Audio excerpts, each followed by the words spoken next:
বিচারের দিবস হলো এমন, ইয়াউমা লা তামলিকু নাফসুন লিনাফসিন শাইআ ওয়াল আমরু ইয়াউমা ইযিল লিল্লাহ। সেই দিন পাওয়ার কর্তৃত্ব কারো কাছে থাকবে না, কেউ কারো জন্য কোনো কিছুই করতে পারবে না। সেই দিনের মালিকানা একমাত্র যার হাতের মুঠায় থাকবে। পুরুষোচিত কণ্ঠে সবাই বলেন, তিনি কে? সেই বিচারের দিনকে কোরআন নাজিলের যুগেও কাফের মুশরিকরা অস্বীকার করত, বিশ্বাস করত না। এই জীবনের পরে আমাদের জন্য আরেকটা জীবন আছে না নাই?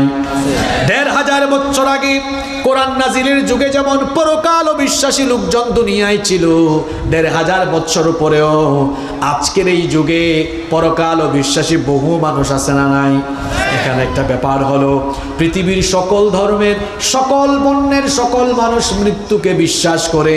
সবাই জানে একদিন মারা যাবে, কিন্তু মৃত্যু পরবর্তী জীবনে আবার আল্লাহ জীবিত করে হিসাব করবেন, বিচার করবেন।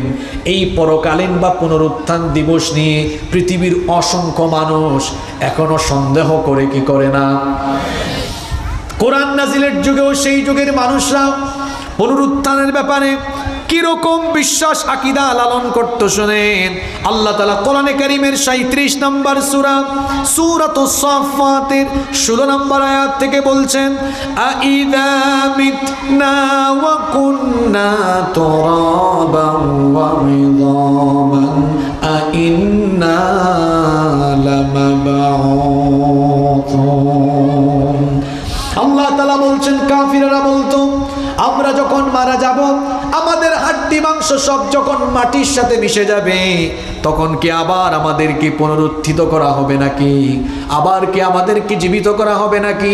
আও আবাউনাল আউয়ালুন, এমনকি আমাদের পিতৃপুরুষ পূর্বপুরুষদেরকেও কি আবার জীবিত করা হবে নাকি? এটা কেমনে সম্ভব? মানুষ মারা যাবে, হাড্ডি মাংস গলে যাবে, পচে যাবে, ক্ষয় হয়ে যাবে, লয় হয়ে যাবে, কিভাবে আবার এগুলো কি জীবিত করা হবে? আশ্চর্য হয়ে যেত তারা। আল্লাহ নবীকে বলতো, এটা কিভাবে সম্ভব?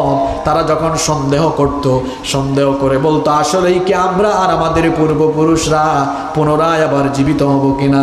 আল্লাহ তার নবীকে জবাব শিখিয়ে দিলেন, ও নবী, কাফিরদেরকে আপনি জবাব দেন, কুল নাআম ওয়া আনতুম